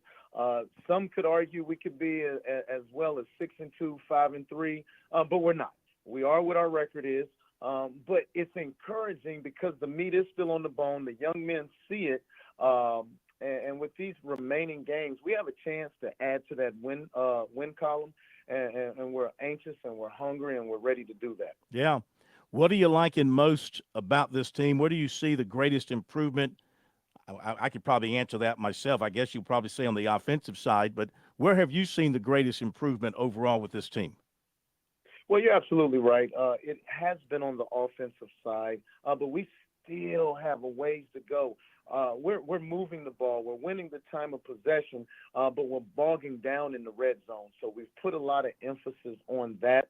The high red, the low red, that fringe zone, got a few wrinkles that we're going to try to utilize. The other thing is this: our explosives aren't scoring, and explosive for us is anything over 15 yards. We're getting walked down. So in recruiting, speed kills matchups. We're looking for pure speed in this class. So we're excited about where we're going, the task at hand, and we're just ready to keep working at it. You look at your quarterback position, and you went out to improve that spot through the transfer portal. That seems to have worked out for you at this point. How do you feel about what Jonathan Bennett has given you thus far, and what are you expecting from him the rest of the way? Yeah, so he's given us an opportunity to be in each game. We have three other quarterbacks on the roster who Jonathan has allowed to get better by him playing now. I think sometimes we can play players too soon, and they never hit their maturation process to the fullest because they've had to play too soon. And, sometimes when bad things happen, they never rebound from it. So I'm encouraged with the quarterbacks on our roster as Jonathan continues to finish out this season. And you'll actually see them play some as the season goes on. Will it be your plan? That's right. I think Jonathan is done after this year, right? This is a one-year thing for him? Yes, absolutely. He wants to go into coaching. So we got a spot for him. And I tell you, he's a good young man. He's been a leader in the locker room. He's been a coach on the field. He's battled through some adversity at times. And, I look forward to growing him beyond his actual playing career. Yeah. Will it be your plan to go back into the portal to try to find another older quarterback for next season, or do you feel like you've got a young guy up and coming, developing, who can step in for next season? Absolutely. Yes. That's what I was alluding to earlier. We have, in addition to Jonathan, three other guys currently on our roster, and you will see two of them this season. We're going to go ahead and start playing them a little bit. I believe our quarterback is in-house. I told everybody, I'm not building a season. I'm building a program. But to give ourselves a chance, we had to get a quarterback for this season so that the offensive line could develop, so that the younger receivers could develop, so that, our defense could develop. That was the thought process in that, and I'm excited about the future of these guys we have on campus. Maurice Drayton, head football coach at the Citadel, with us here tonight on Sports Talk. They get ready to host Samford this coming weekend. And, Coach, the Southern Conference was probably affected as much by Hurricane Helene as any college football conference in the country. And you guys had to go to Western Carolina about 2 weeks after the hurricane went through. They actually played the game prior to yours with no fans. What was that experience like, aside from the loss to the Catamounts? But what was that experience like for you and your team having to travel up into the North Carolina mountains? Yeah, surprisingly, by that time, I tell you, the workers had done a phenomenal job. The roadways were clear. You could see debris. You could see and could tell that mother, as we call her, Mother Nature, had her way. One thing that my players did, they took it upon themselves. They reached out and they found out, hey, what does this area need? And so we had to drive. And so underneath our bus, as we went up to Cullowhee, we took supplies and was able to give it to the school, the community. And, we're trying to do it the right way here. And I'm just proud of our guys for doing that. It's really awesome that you guys were able to help out sort of your neighbors and friends and colleagues in the Southern Conference for sure. Speaking of which, size up what you've got coming into town on Saturday when you guys host Samford. I tell you what, everybody knows Chris Hatcher. He's like one of the founding fathers of the air raid offense. They went absolutely nuts this past week on the number one team in our conference, ranked number 7 in the country, Mercer University, and scored 55 points on them. So our hands will be full. Samford is really good where we're young, so this is going to be a test. I do feel really good about our plan. Ric Flair said it best. In order to be the best, you got to beat the best. And so we're up for this challenge. Sanford is peaking at the right time. They're playing very, very good ball at a high level. And for us, this is a good measuring stick. It's a good barometer because if you look at our Mercer game in the fourth quarter, we're going down for a go-ahead touchdown, and then we had a young man to get injured, and there was a pause in the game for about 20 minutes, and we never bounced back. So by Sanford beating Mercer the way they did, we feel like we're getting a crack at the number one team in our league, and that's motivation for us. Looking forward to it. Last thing, we'll let you go. Of course, it was announced a couple of weeks ago, change is coming in the role of the athletic director at the Citadel, the man that hired you. And so that can always be a little bit of an uneasy time for coaches, especially relatively new coaches at an institution when a new AD comes in. Have you had a chance, have you even cared to have a conversation with administrative types at the Citadel just for any kind of assurances or for some clarity on what's going to be happening moving forward with that role? No, I have not. I'm under the guard of I'm going to be where my feet are, and my feet is with my team, getting this team ready to play and to be prepared. That's where all our focus and attention is. Yes, we understand the business. Yes, I've been a part of these before, and you're absolutely right. There was a change made. But you know what? We can't worry about that. What we're worried about is molding men for tomorrow, making this team the best team that it can be, and trying to find a way to win a football game on Saturday. Well, hopefully the weather's going to be great. I think it should be. You'll have a big crowd out there, and looking forward to watching you guys play. And we thank you for being with us tonight. Good luck on Saturday. Thanks, Coach. Thank you. Always a pleasure. Always a pleasure. Thank you guys so much. Appreciate you. Yes, sir. Thank you. And call us anytime you're driving across the state. Oh, you know I will, too. Line's always open for you. All right. Talk to you later. Thank you. And Phil, let me help the Citadel out here. Whomever they hire as athletics director, do not mess with your head football coach. Leave that guy alone. Yeah. You've got a winner. Leave him alone. Yeah. Give him a chance. Yep. Give him a chance. I know in this world you don't get much of a chance. Give him a chance. He's got a great staff. I mean, really, he put together an amazing staff, and the improvement from last year to now, night and day. So you let him build. You let him build on it and leave that guy alone. See what they can do. Appreciate Coach being with us. Recruiting is coming up. In Columbia, South Carolina, game days are our specialty. Whether you're watching the game from inside the stadium or from the big screen at your favorite local spot, the energy remains the same. Craft the perfect fall Saturday, and there is plenty of action on and off the field. From tubing and kayaking to Soda City to rooftop restaurants and plenty barbecue. We're ready when you are. Plan your weekend at experiencecolumbiasc.com. Your home is where your memories live. It's where you laugh and where you love. We understand the importance of the valuables under your roof, tangible and intangible alike.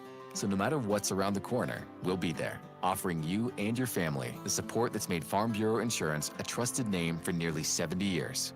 You deserve more. You deserve a promise. Learn more at scfbins.com. Call me, Alex Satterfield, at 803-749-9111 for all of your Midlands insurance needs.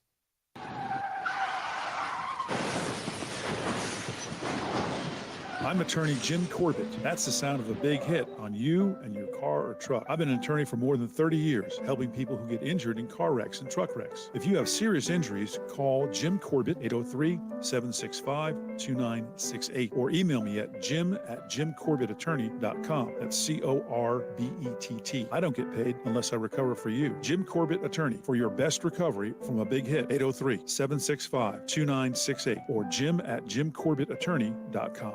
Mike here for my good friend Troy Branham of Golden Gate Mortgage. Let's face it, it's been a rough go for mortgage rates the last couple of years. Now more than ever, you need someone on your side to get you the very best possible rate on a new mortgage or a refi. That's where Troy comes in. 27 years of experience working for you. Conventional, FHA, VA, USDA, renovation, rehabilitation loans, all doable with my man Troy Branham of Golden Gate Mortgage. And when I say doable, I mean the best possible rate that's out there. It's a phone call that can literally save you thousands of dollars. 803-238-0111. 803-238-0111. You can also check out the website ggmortgage.com.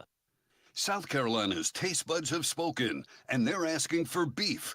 There are more than 7,800 farms raising cattle from past state in the Palmetto State. So whether it's steaks on the grill before the big game, sirloin medallions plated for date night, or burgers with a family, make sure beef is a part of your playbook this football season. Smoked, grilled, and slow roasted. Find the best way to enjoy your beef at scattle.org. Beef, it's what's for dinner in South Carolina. Funded by the South Carolina Beef Council, part of the Beef Checkoff program.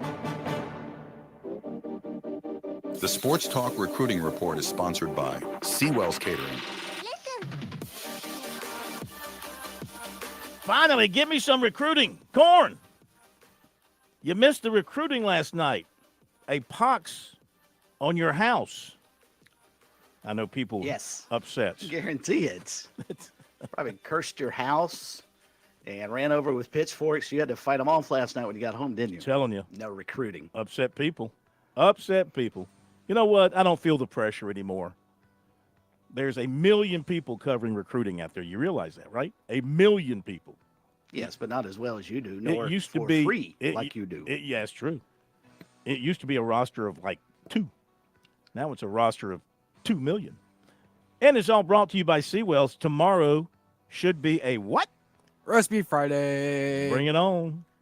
If it's anything like it was the other day, it's going to be awesome. Is it good? Oh. What was the best out of the 3 the other day? Pork chop was awfully good. Yeah. Pork chop was awfully good. Yeah. Oh, they got smoked sausages with peppers and onions and fried flounder fillets. Along with the roast beef? Along That's with incredible. the roast beef. Hey, if you pay cash, it's 50 cents cheaper. Oh, so it's only $14. Wow. If you pay cash. Keep that in mind. That's good. So check out the buffet tomorrow. I promise you, you have my word. You have my Boy Scout. You know, I was a Eagle Scout. Eagle Scouts don't lie. I can make you were fire. An Eagle Scout, really? Hell Good no. for you. I didn't get. I was wondering. I didn't get past tenderfoot. I couldn't make all the knots. I was trying to picture young Corn getting up before 8 o'clock in the morning. I can't envision it. I couldn't make the knots, and I couldn't make fire. And all those things you had to do to be an Eagle Scout. Yeah. But if I had been an Eagle Scout, I would not tell a lie. And so I'm not lying to you now about Seawells. And, of course, they wanted me to remind you for your holiday parties, you better book them because they're getting booked. They're getting booked. So give Seawells a call, 803-771-7385 or online, SeawellsCateringSC.com. Got a lot of recruiting to catch up on. Sit back, enjoy. Take it all in. I didn't mean that literally, Josh. Don't go to sleep. 2026 offensive tackle Zion Giles, 6'5", 290 from Carver's Bay, has a big offer list, but South Carolina, Clemson, Tennessee standing out the most with him at this point, and he plans to make his decision not too long after his season is over. He's not yet been to Clemson this season. He had planned to go for the home opener, but some family came to town, so he had to nix that trip. Might go to Clemson for the Louisville game in 2 weekends. Meantime, offensive line coach Matt Luke has been working him real hard. They talk to him all the time. He's been to 3 games at USC this season. If he doesn't go to Clemson November 2nd, he'll go to USC for the A&M game. USC offensive line coach Lonnie Teasley is working him just like Matt Luke and is on him hard and talking to him all the time. And then there's Tennessee, which he really, really likes too. Tennessee, he said, does a great job recruiting the Carolinas. He's impressed with Tennessee. So that's a factor as well. He's been to Tennessee, went there for a game a couple of weeks ago. He was amazed by the atmosphere there. So they are indeed a factor. And he's got a lot of other offers, but right now he'd say that Clemson, South Carolina, and Tennessee have his strongest attention. And we'll see what happens moving forward there. Clemson involved with 2026 offensive tackle Dylan Beal, 6'4", 280 of Sewanee, Georgia. He was at Clemson for a second visit when the Tigers played Virginia. He's building the relationships there with the Tigers and with offensive line coach Matt Luke. And that seems to be progressing in a very positive way for Clemson. So he's just waiting to get that offer from Clemson. And I guess, considering he's visited twice and the interest that he's getting, that will come eventually. Plans to visit Miami this Saturday. That'll be his fourth visit to Miami. He also has offers from Kansas, Stanford, Duke, UCF, USF, Indiana, and others. USC offered defensive tackle Seven Cloud, 6'4", 300 of Butler Junior College in Kansas. He's out of Atlanta. Receiver David Rodriguez of Baltimore plans to visit Clemson for the Louisville game. Clemson commitment defensive tackle Makai Williams-Lee has set his official visit with the Tigers for November 1st. 2026, all right, let's back that up. USC target, 2026 defensive tackle Trayshawn Ruffin committed to Texas A&M. One-time Clemson and USC target, defensive tackle Elijah Griffin committed to Georgia. Kind of catching up on some old news here, but what the heck? It's probably news to somebody. Charleston native tight end Marshall Pritchett switched from North Carolina to Alabama. I mean, Chris, it's not old news to somebody if it's the first time they've heard it, right? This is true. That makes it. That's why I used to keep newspapers. I had stacks and stacks of newspapers because if I hadn't read something, it was still news to me. Mm-hmm. Last and if night, I give Josh my car, it may be a used car for me, but it's a new one to him. Exactly. Last night, Riverside tight end Mikael Skinner committed to Kentucky. Baseball left-hander Logan Prisco of Florence Darlington Tech committed to USC. Just trying to catch up on some notes here.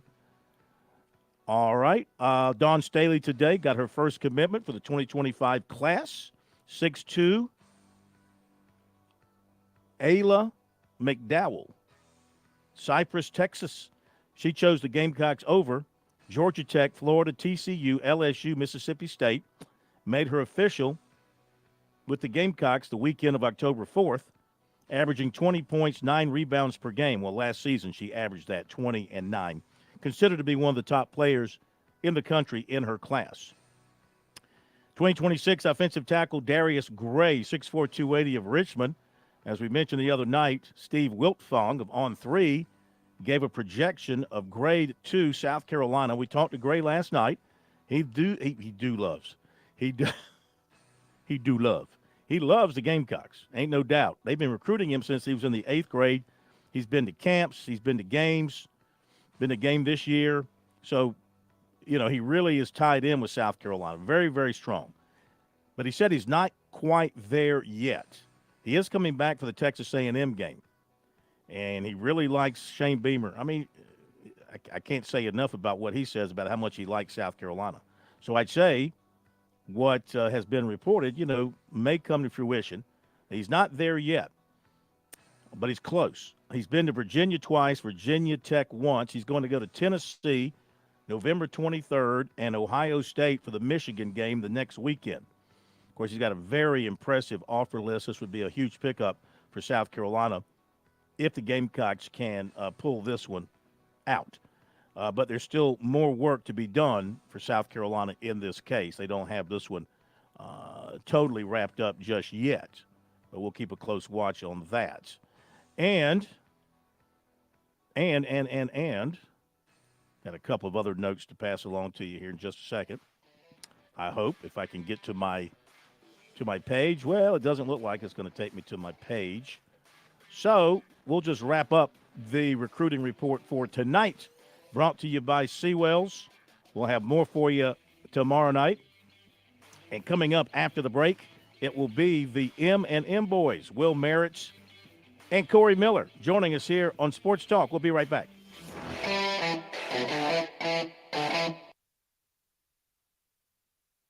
Point Weather is made possible by our friends at Palmetto Citizens Federal Credit Union on 107 The Point. Here's tonight's forecast. We are clear and cool this evening with a low temperature of 49. Tomorrow, another beautiful day. Sunshine-filled skies, a high topping out at 81. And for the weekend, 2 stories. Saturday's quite warm and sunny, 85 the high. Much cooler for Sunday with a high of 69 and a 20% chance of our first rain in October. I'm Cal Moss with your on-point local weather.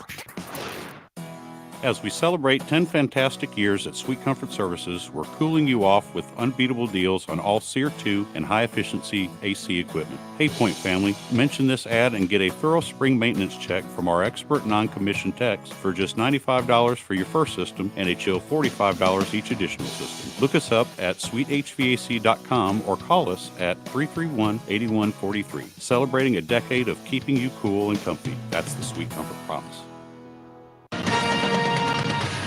With SRN News, I'm Keith Peters reporting a judge has permanently blocked enforcement of Ohio's ban on virtually all abortions. Hamilton County Judge Christian Jenkins on Thursday cited voters' approval last November of Issue 1, which created a constitutional right to an abortion. He said Republican Attorney General Dave Yost evidently missed the memo. The Biden administration is investigating the state of competition in air travel. The Justice Department and the Transportation Department announced the investigation on Thursday. The administration says it will look at the effect of mergers and joint ventures between airlines and what it calls anti-competitive behavior by companies. 4 airlines dominate the U.S. airline industry: United, Delta, American, and Southwest. On Wall Street, the Dow down by 140 points. This is SRN News. Here's a shocker. It gets hot in South Carolina. Seems kind of crazy that if you got a home or you got a business, you're sick of the power companies controlling you, demanding rate increases every 6 months, sick of your power bill going up. You can't even pick your power company, but you can choose Broker Solar to give you some control over that bill. Solar panels are not free like some of these stupid yard signs say. These door knockers often, well, they're scam artists. Not Broker Solar. They don't go knocking on the doors. I told Ken I want some incentive for our Point family listeners. So purchase a system from Broker Solar. Your first solar panel is free. Look, I'm not into scare tactics, but this is an election year, and the way things are going, well, maybe it's time to stop relying on the government or these power companies. Broker Solar offers you control. Solar can save you money. These solar batteries are amazing. What a huge difference they can make. Do your homework. Online, it's brokersolar.com, or just call Ken. I trust him. I really do. You can also. 807-7417. That's 807-7417. If you step onto H&J Cattle Company's farm, you'll find third-generation farmers upholding the legacy. They embrace sustainability and take immense pride in their craft, raising cattle purely on nature's offerings, without growth hormones, antibiotics, or animal byproducts. The result? Unmatched quality beef that's not just good, it's the best in South Carolina. Experience the distinct flavor of our finest registered Hereford and Wagyu beef. Visit us online at hdjcattle.co or on Instagram and Facebook at hdjcattleco. Want to hear my success story? I'm Fran Halloran, the money coach. I'm celebrating a decade of partnering with The Point. It's one of the best decisions I ever made. I've used The Point to significantly grow my small business. It started with a meeting with Kevin Cohen. Do you own a small business? Are you on a limited budget? No problem. Reach out to Kev at 563-8558. Get a customized plan and start your journey to business growth with The Point today. Success is one call away. Take the leap. I get frustrated when I see people getting scammed or misled. Some of these national TV spots pushing these scare tactics for Medicare coverage, they can be very misleading. You get bombarded every fall. You don't need to let this stress you out. See, I've worked with the folks at Hickory Hill Insurance. Tim Hanbury and his dynamic and growing team has helped my family on more than one occasion. Here's the thing. The world of Medicare is changing. The laws and the technology. Hickory Insurance has it covered. The knowledge, the leadership, the latest tech, and very caring agents. Their response time to your calls, questions, and concerns is incredible. Remember, I know this. They've helped me. It's as simple as visiting their website, partdandme.com. And I bet you think it's going to cost a mountain of money. Nope, not a penny. Let the Hickory Hill team go to work for you. Visit partdandme.com. If they can help you find a better plan, they will. If they can't, they'll be honest. They'll tell you, stick with what you have, because that's who they are. Online, it's partdandme.com, or just call Hickory Hill Insurance 708-7398. That's 708-7398.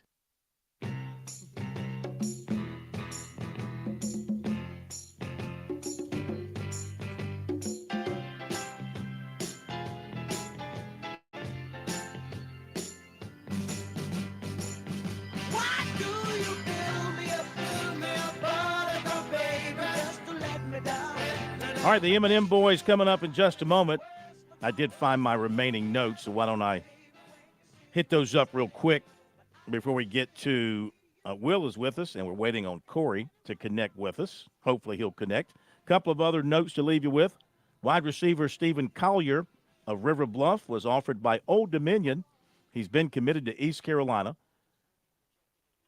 Blythewood defensive tackle Sterling Sanders will take an official visit to Boston College this weekend. By the way, Corey's waiting on your call. Just got a text from him. By the way, you know who is doing really well up at Boston College, Chris, as their top running back? I do not. Turbo Richard from Northwestern. Oh. Yeah. Yeah. He's gone up for him. there. He's gone up there and done a heck of a job. 2027 defensive end Jaden Bryant, 6'4", 247 of Irmo, was offered earlier in the month by Florida State. Also has offers from Virginia Tech and Miami of Ohio. Speaking of that, Shane Beamer, Irmo tweeted this out yesterday. Shane Beamer was over there yesterday to watch them, of course, keeping an eye on Donovan Murph and maybe showing some attention to their quarterback, A.J. Brand, who they like as an athlete. No doubt taking a look at Jaden Bryant. Well, 6'4", 247, and he's in the 27 class. He's got some growing to do. One day, perhaps, he'll grow up to be another Corey Miller.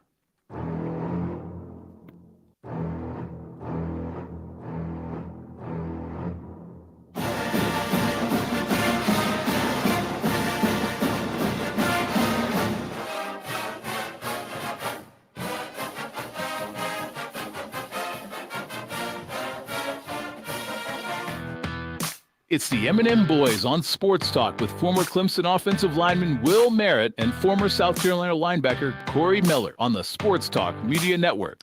And we should say SEC legend Corey Miller, though he never played in the SEC. Congratulations, sir. As I said to you, you've always been a legend in our eyes. We didn't need the SEC to add that to your resume. Well, you know, it just took them a minute, you know what I mean, because we weren't a full SEC team. But when you look at some of the greatest players per team, you know, you got to draw back to the old ages like my days, you know what I mean? Well, now, how would your last team at South Carolina, think about your last team, how would y'all have done in the SEC, in an SEC schedule? Not good because of Sparky Woods. Oh.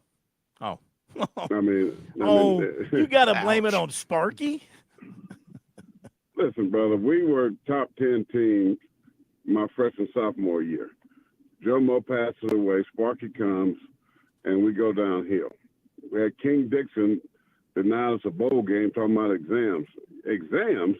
Like we got to like, we're not Vanderbilt. Yeah. Come on, man. Tell them people to push that off. But no, I think we had a lot of talent on our football team, but I didn't think we had the coaches. Yeah. To be honest with you, I like Sparky. I saw him at Brad Lawrence's funeral. I don't know if you knew that, but I preached Brad Lawrence's funeral. That was pretty awesome to be able to preach my position coach funeral. Mm-hmm. They asked me to do that, and that was awesome. And so, but yeah, it was. I thought the coaching wasn't good. Matter of fact, I had a player call me from a Gamecock. We just talking about that the other night, how bad it was with Sparky Woods. I don't think fans really understood how bad it was. I mean, we had a lot of talent, but we just couldn't win. So, but we played Georgia, and I think I was 2-1 against Georgia. I mean, you might have to go and look that up, but from 87 to 91, I think I had a winning record against the SEC and the Georgia Bulldogs. Oh, listen to you. Let's welcome in Will Corey. Merritt. Will's been sitting. Phil, let me jump in real quick, if you don't mind. Yeah. To Corey's point about being an SEC legend, and congrats on that honor, but is there a better way to frame players like yourself, Vince Young, and players who did not play in the conference but the league wants to honor? We were trying to debate this last night, and is there a better way to honor you guys without calling you SEC legends, just from the standpoint that you didn't get a chance to play in the league? Yeah, I don't know, man. It's just kind of strange. I mean, when you got Oklahoma, you got Texas, and South Carolina's been in the league since 1992, I believe. But when you talk about, looking at the players, every team, sends a legend, and maybe we don't have. I don't know. I'm just blessed, man. I'm thankful. I don't even care. It's like me and my son talked about today. It don't even matter. We play some SEC teams, not a full schedule, but but the play speaks for itself. You know, two-time all-conference.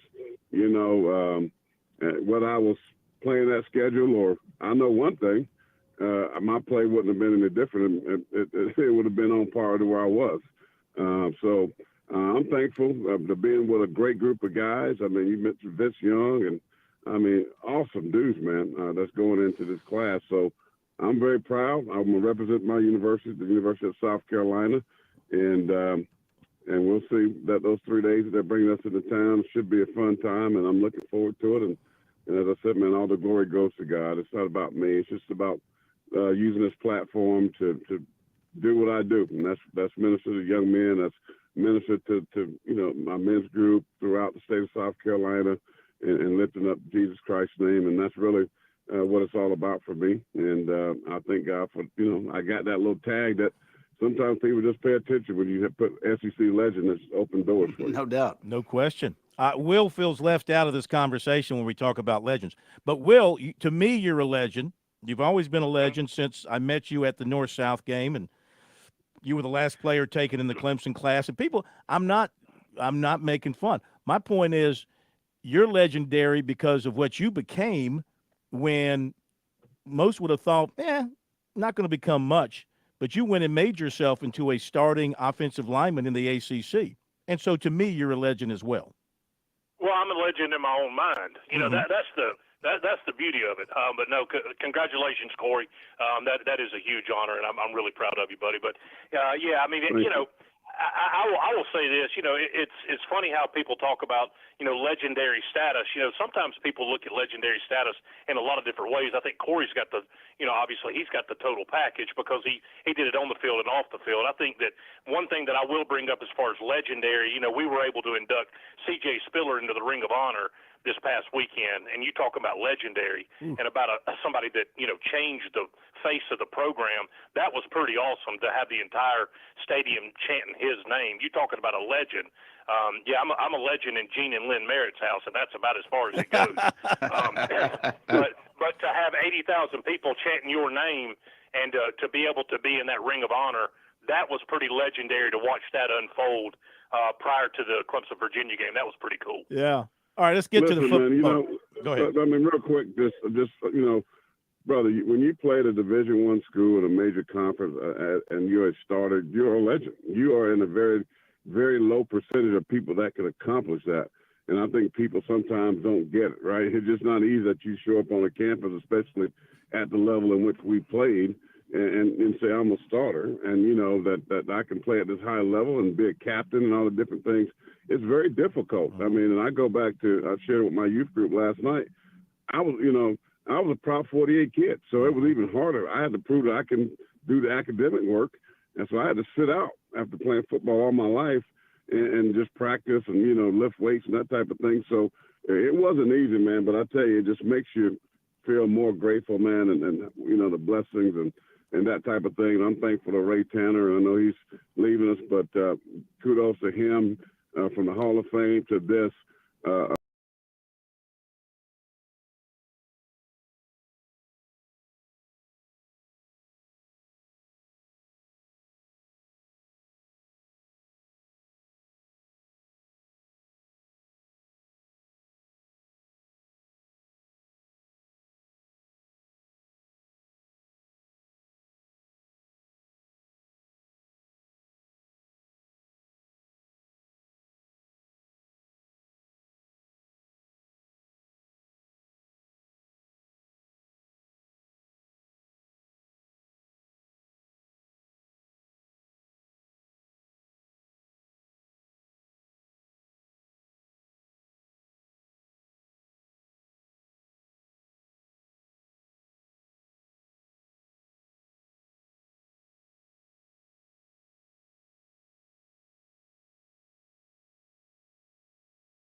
a lot of failures, a lot of shortcomings, and I'm able to preach about that and able to help young people today about what's important in life. So, I haven't, done that, man. And I want to preach tonight, but I just want to say, man, the more I can share, the more I can be encouraging. I had a player call me the other night, former Gamecock, father passed and didn't know how to handle it. I mean, I get these opportunities all the time that they see my stuff on social media that I'm able to minister to. That's what's most important to me. Football is great. I love it. But, man, I love to be an agent, an ambassador for the kingdom. That means so much for me. Absolutely. All right, Will, football, Tigers put up another big number, but was that game a little closer than you thought it might be, at least through the first half? What'd you take away from that Clemson performance? Well, I thought it was a lot closer in the first quarter. I thought that by the second quarter we had settled down. Obviously, the score doesn't really indicate how bad they won. I mean, obviously, Virginia got some late scores against our second and third team guys, but that's neither here nor there. If you could paint a picture, Phil, about how I wanted to see that game played out, I wanted to see Clemson play really well, throw up a bunch of points, have the ball game in hand, but I really wanted to see Tony Elliott have a good showing. I mean, I love the guy so much. I'm such a huge Tony Elliott fan. I was a fan, as us being teammates together, and we were so close. We've continued to be close even since then. So I was glad that Tony actually had a really good showing. I'm glad it wasn't, it didn't end up, so lopsided at the end of the ball game. Now, do I think that some of those were some trash points at the end? Sure. I don't really care about that. But none of that really matters to me. Mm-hmm. If you could have painted a picture and put a script out there that I could have gotten my arms around, it would have probably been that one. Just because I wanted Tony to have a good showing, not pulling for Virginia, but not pulling against Tony, if that makes any sense whatsoever. I mean, I really wanted his team to come in, and I think they're a better football team. Do I think it was close? No, I don't think it was close. I mean, obviously, 550 yards of offense and 50 points or whatever it was, that's not going to be close. But at the same time, Clemson was supposed to do that. Not allowing another game, not allowing a sack, offensive line playing well again. The only thing that I take as a drawback a little bit is I thought that Virginia moved the ball pretty effectively on us. And, going into the season, everybody thought, well, this is going to be a defense first team, offense, second, and it's really not been that way. It's just been throwing up 42, 45, 48 points a game, and, the defense has still played well, but they didn't have to play their best football to be able to win the football game. But I was really happy to see that Tony had a great showing coming back in the Valley. Obviously, Dabo and Tony are so close. I mean, they're like father-son, man. And so it was it was cool to see him be able to take command of that team and to take that crowd and not let it affect their football team. Obviously, Clemson did what they had to do to win the game. It was a great atmosphere, but all in all, I think it played out just about the way I thought it would, except for the two late touchdowns late in the fourth quarter against our, obviously some backup guys. Sure. All right, Corey. South Carolina goes out to Oklahoma for the first time and did some damage. What did you see? I mean, again, that defense continues to shine. Those defensive ends, those linebackers. Is this the best combination of ends and linebackers you've seen there in a few years? Have you seen better? Maybe during the Clowney heyday of those teams, or is this group better? I don't know, man. They are really, really good, and kudos to Clayton White and what he's doing with his defense. I mean, to bring Kennard in from Georgia Tech. I mean, I think he leads the SEC in sacks. You got Stewart, a phenom, as a freshman. My son even said today, he said, "Man, I love Debo." He said, "I love that kid." I mean, those linebackers are coming downhill, and they coming with bad intentions. And I mean, because those ends are getting upfield. They're getting upfield. They're playing the run on the way to sacking the quarterback. And those linebackers do a very nice job of filling. You got two veteran safeties, local products who have played well. They turn people over. Man, they beg about Johnny on the spot, pick sixes. I mean, just a phenomenal defense, man. I'm proud of them. I don't know where they're ranked, but I know they're pretty daggum good. And they're the reason South Carolina can go to Oklahoma and beat them down. I mean, took 2 quarters and the game is over, right? The offense was really stagnant. really lethargic the second half. I think they scored 3 points, but the defense was just that good, and they didn't let them breathe. I'm excited about this defense, and I think if it can continue to get better and improve, guys, and allow this offense to slowly figure things out. Dow Loggins get this thing moving, with the running game, RPOs, that type of thing. They're going to have a chance to beat some more people. And, I was talking to a guy today, and I was like, man, South Carolina could easily be 6-1. They should be. With that top 10, top 5 schedule, they could be sitting here right now at 6-1. I mean, LSU should have won that game. He had some horrible calls in that game. And then at Alabama, I thought they were a better team for the last 3 quarters, at least 2.5 quarters, and had a chance to win that game. So, listen, man, they are playing tough competition. And with a freshman quarterback, I mean, Shane Beamer, give him credit. You got to give him flowers, him and his staff, what they have done with this football team, because South Carolina, even though it's not a phenomenal record at 4-3, but people respect the heck out of this football team and know that if you're going to beat them, you're going to play your A game. Yeah. All right. Real quick, guys, we have a wrap, but I want to get the rivalry meter reading for tonight after last weekend. So this time I'll let you lead off, Corey. What is your rivalry meter? I did it last week. Okay. I led off last week. Will you lead off? What is your rivalry meter reading tonight? Well, yeah, I mean, and obviously South Carolina put up a good showing, and when your defense, spots you 21 points to start the game, it's going to make it look really, really salty on the scoreboard. But I still think Clemson's the better football team, and I think at home we still have the advantage. So I'm still going to stay at the 10 mark on the 1 to 10 schedule, on the 1 to 10 scale. Excuse me. But I do believe that the one thing that Corey's talking about how good this defense is, good defense. If we had to crystal ball it all the way down to the end of November, I would say that the strength of our football team is the way our offensive line's playing. I mean, we are really secure in the pocket. I mean, we're not giving up any sacks at all, and they're not getting any pressure. So I think it's going to be a great battle in the trenches, but I still give the nod to the Tigers. All right, Corey, what you got? Well, man, I pride myself on being real and telling the truth. The Bible said, that, we are to tell the truth, right? It'll set you free.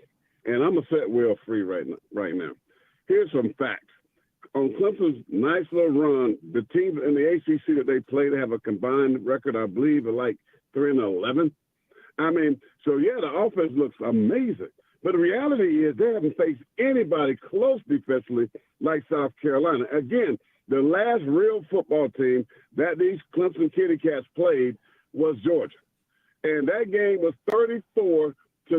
And that offense scored 3 measly points. 3. So I must remind them that South Carolina plays one of the hardest schedules in all of America. And as I said, should be 6-1. My meter, because I'm in the 2024 class, is 24. You're talking about head-to-head. Head-to-head is all you're really talking about. Wait, the halftime of that Georgia game, it's 6-3. All right. I couldn't hear Corey's. What was your number? Where'd you put it at? Since I am just being recognized in the 2024 class, let's take the last 2 numbers. My number is 24. 24. I'm doubling up plus some. Over. That's how confident I am that South Carolina will go up to Memorial Stadium and smash the heart out of Clemson. All right. Well, we got to go. We'll let you counter next week. Sounds good. Thank you, guys. Great job. Appreciate you. But y'all are 3-11. Y'all teams you're playing at 3-11. That's not good. Well, hey, that's why we play the game, baby. That's why we play the game. They'll find out November 30th. Thank you, guys. Have a great week. Corey, congratulations to you. Will, appreciate you more than you'll ever know. Going to hit the break here and just sing another recruiting note real quick. South Carolina offered today Lancaster offensive lineman Kevin P. He's a Shrine Bowler, committed to Georgia Tech right now, 6'4", 305. Gets a Gamecock offer. You've put in the work for your education. The extra early, extra late, extra work. That's because you understand education opens doors to pay, better opportunities, and a better you. Being educated about playing the lottery is no different. It helps you be a better player, one who knows when to play and when to take a rain check. The lottery's a game, so let's keep it fun. Learn more at sceducationlottery.com/betteryou. Touchstone Energy cooperative members save more on electricity, and members save more on insurance, groceries, healthcare, restaurants, travel, concerts, and sporting events through Co-op Connections. Touchstone Energy is an alliance of the member-owned electric cooperatives, and as a member, the power is yours. Experience the power of co-op membership with Touchstone Energy and find out how much you can save electricity and a whole lot more at touchstoneenergy.com. George Bryant here for Tsunami Bar Sports, and some say the fun is in the winning. I say the fun is in the training. And Tsunami Robbie, what do you say? George, we all know you get more done when you're having fun. This technology is different, it's engaging, but it's also a lot of fun to use. Hi, this is Phil Kornblut. Be sure to click on the digital ad on SportsTalkSC.com and get 5% off any Tsunami Bar order using promo code BBB5. Don't wait, order today. There's a lot of things we take for granted in our lives. Your home's AC will run cool. Your drive-through coffee will be hot.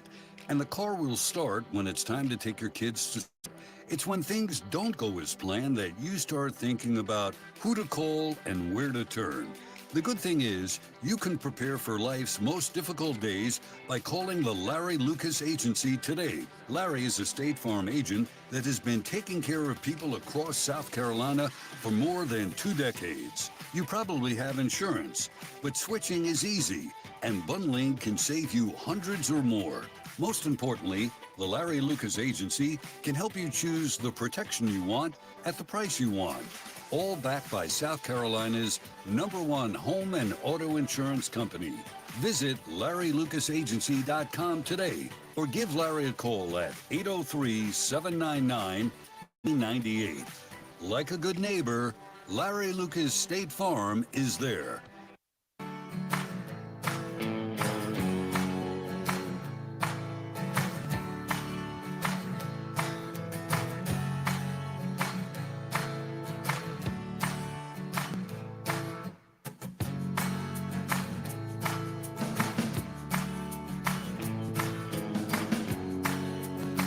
Appreciate it with Will Merritt, Corey Miller. Love those guys.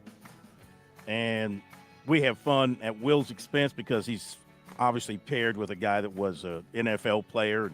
Will was a very good player, don't get me wrong. I admire like Corey said, I admire anybody that plays the game, whether you're a starter especially on the or offensive line or a backup. Yeah, but I mean, he was truly, he'll tell you, he was at the North-South. I met him for the first time at the North-South game that year.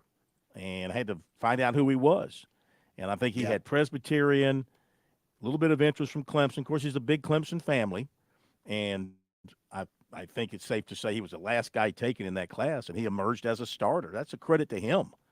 That's a credit to him to, overcome and get it done and become a winning player for them. All right. Oh, you got some football to update? Yeah, I was sitting here watching some Sunbelt action. Old Dominion leading Georgia Southern 20-0. I think Pittsburgh's out in front of Syracuse, maybe 7-0 on a pick six. Okay. I believe that's right. Do we no longer call it the Fun Belt? Was it last year, 2 years ago, they used to call it the Fun Belt? Yeah, they used to. I think the league may try and promote that. Yeah. Sure. Yeah. If you want to call it the Fun Belt, that's fine with me. Call it the Fun Belt. Been a Belt. whole lot of fun for Coastal here last couple No, of weeks. y'all need to get It's some 10-0 W's. actually. Pittsburgh midway through the first. Tell you what, that Clemson-Pittsburgh game, that's looming large. And tomorrow night, Louisville plays at Boston College. So another ACC. ACC, your league where you can find them pretty much anywhere. Every day of the week. They'll televise them. They'll put them out there. Speaking of which, quick shout out to Grayson McCall. Retiring from football after so many injuries. Just hate to see the fact. I'm glad he made that decision. Hopefully it's for the best, but I hate that he did not get to experience the full ability of his talents. I agree. See you tomorrow night.